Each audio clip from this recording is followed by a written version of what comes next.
একটা ক্লিক আর $600 মিলিয়ন উধাও। না, এটা কোনো সিনেমার ঘটনা নয়, এটা ঘটেছে বাস্তবে, হয়তো আপনার ঘুমের মধ্যেই। যে সিস্টেমকে বলা হয় অভেদ্য বা যেটা ভাঙা অসম্ভব, সেই ব্লকচেনকেই মুহূর্তের মধ্যে চুরমার করে দিল একদল অদৃশ্য হ্যাকার। কিন্তু প্রশ্ন হলো, তারা কারা, কোথা থেকে এলো, এবং সবচেয়ে ভয়ঙ্কর প্রশ্ন হলো, তারা কি আজও আমাদের মাঝেই আছে? চলুন খুলে ফেলি ইতিহাসের সবচেয়ে বড় ক্রিপ্টো ডাকাতির অন্ধকার ফাইল, যেখানে প্রতিটি কোডের লাইন ছিল এক একটা অস্ত্র, প্রতিটি ট্রানজ্যাকশন ছিল এক একটা পদক্ষেপ, আর প্রতিটি সেকেন্ড হ্যাকারদের জন্য ছিল এক একটা সুযোগ। এই খেলায় ছিল না কোনো বন্দুক, ছিল না কোনো মুখোশ, ছিল শুধু নিঃশব্দ আক্রমণ, যা কাঁপিয়ে দিয়েছিল পুরো ডিজিটাল দুনিয়াকে। আর বিশ্বাস করুন, যখন আপনি এই গল্পের শেষ শুনবেন, আপনার মনে হবে হয়তো আপনার অ্যাকাউন্টটাই ছিল তাদের পরের টার্গেট। 8ই মার্চ 2022 অ্যাক্সি ইনফিনিটি নামের একটি ব্লকচেন ভিত্তিক জনপ্রিয় গেম, যেখানে সারা পৃথিবীর লক্ষ লক্ষ মানুষ খেলছে, লেনদেন করছে, আর সত্যিকারের অর্থ উপার্জন করছে। সব লেনদেনের দায়িত্বে ছিল রনিন নেটওয়ার্ক, যা এই গেমের ডিজিটাল ব্যাংকের মতো কাজ করত। কিন্তু কেউ কল্পনাও করতে পারেনি এই নেটওয়ার্কের গভীরে নীরবে ঢুকে পড়েছে একদল হ্যাকার। তাদের একটাই লক্ষ্য, সিস্টেমের সবচেয়ে গুরুত্বপূর্ণ চাবি দখল করা। এই চাবিগুলোকে বলা হয় ভ্যালিডেটর নোডস, যেটা ছাড়া কোনো লেনদেন অনুমোদিত হয় না। আর যদি কেউ এগুলো দখল করে, সে ইচ্ছে করলে কোটি কোটি ডলারের লেনদেন নিজের নামে পাঠিয়ে দিতে পারবে, যেন পুরো ব্যাংকের ভল্টের মাস্টার চাবি তার হাতের মুঠোয়। আর সেই দিন সেই চাবি ভুল হাতে পড়েছিল। প্রশ্ন হলো, আপনি কি প্রস্তুত জানতে কিভাবে এক ক্লিকেই ইতিহাসের সবচেয়ে বড় ডিজিটাল ডাকাতি ঘটেছিল?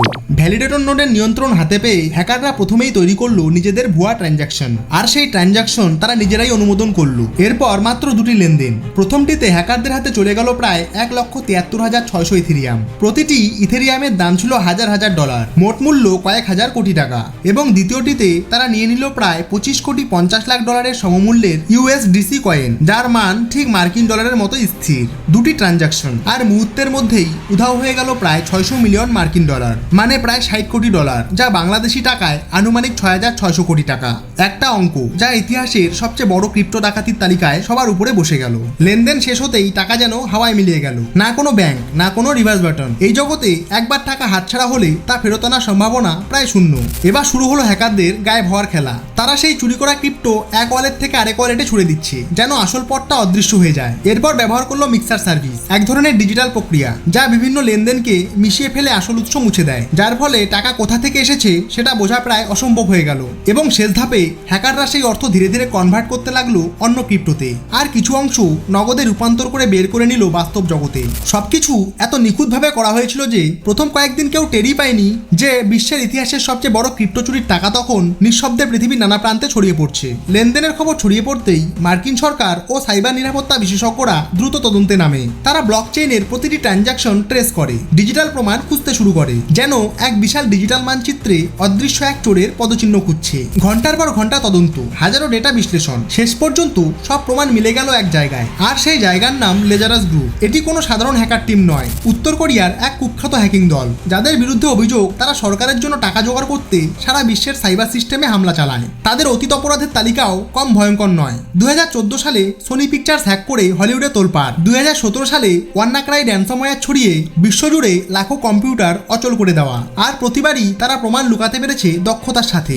এবারও কি তারা পারবে ধরা না পড়ে পালাতে, নাকি এইবারই ভাঙবে লেজারাস গ্রুপের অদৃশ্য দেয়াল? প্রমাণ তাদের দিকে ইঙ্গিত করছে, কিন্তু তারা জানে কিভাবে সব প্রমাণ মুছে ফেলতে হয়। প্রশ্ন হলো, সরকার কি তাদের ধরতে পারবে, নাকি আবারও ইতিহাস গোপন হয়ে যাবে চিরতরে? ব্লকচেইন জগতে সবাই ভাবে লেনদেন একবার করলে সেটা গোপন রাখা যায়, কিন্তু বাস্তবে প্রতিটি কয়েনেরই একটা ডিজিটাল পদচিহ্ন থাকে। হ্যাকাররা চুরি করা টাকা লুকাতে একের পর এক ওয়ালেটে ট্রান্সফার করছিল, মিক্সার সার্ভিস ব্যবহার করছিল, কিন্তু একসময় তারা একটা সূক্ষ্ম ভুল করে ফেলে। একটি ট্রান্সফার এমন একটি অ্যাকাউন্টে চলে যায় যা আগে থেকেই আন্তর্জাতিক তদন্ত সংস্থার নজরে ছিল। এটাই হয়ে যায় গোটা তদন্তের টার্নিং পয়েন্ট। সাইবার বিশেষজ্ঞরা সেই লেনদেন থেকে পেছনের সব লেনদেন ট্র্যাক করে বের করলো আসল উৎস। আর তখনই ধীরে ধীরে ছবিটা স্পষ্ট হলো। পর্দার আড়ালে কাজ করছিল উত্তর কোরিয়ার কুখ্যাত হ্যাকিং গ্রুপ লেজারাস। হ্যাকারদের হাত থেকে কিছু অর্থ উদ্ধার করা গেলেও পুরো টাকা আর কখনোই ফিরে আসেনি। এই ঘটনা যেন ব্লকচেইন দুনিয়ার নিরাপত্তা ব্যবস্থায় এক বিশাল ফাটল দেখিয়ে দিল। সবাই ভাবতে শুরু করলো, যে প্রযুক্তিকে এতদিন 100% নিরাপদ বলা হতো, সেটাই যদি ভেঙে যায় তবে আমাদের বিনিয়োগ কতটা ঝুঁকির মধ্যে। বিনিয়োগকারীদের মনে ভর করলো আতঙ্ক। সোশ্যাল মিডিয়ায় ছড়িয়ে পড়লো একটাই প্রশ্ন, আমাদের টাকা কি সত্যি নিরাপদ? কিন্তু প্রশ্ন হলো, ওরা কি শাস্তি পেয়েছিল, নাকি এখনো ছায়ার আড়ালে পরবর্তী বড় হামলার প্রস্তুতি নিচ্ছে? লেজারাস গ্রুপের কয়েকজন সদস্যকে আন্তর্জাতিকভাবে মোস্ট ওয়ান্টেড তালিকায় যুক্ত করা হয়। মার্কিন সরকার ও ইন্টারপোল তাদের বিরুদ্ধে গ্রেপ্তারি পরোয়ানা জারি করে, এমনকি তাদের সম্পদ জব্দ করার নির্দেশও দেওয়া হয়। কিন্তু সমস্যা হলো, তারা উত্তর কোরিয়ার ভিতরে সুরক্ষিত।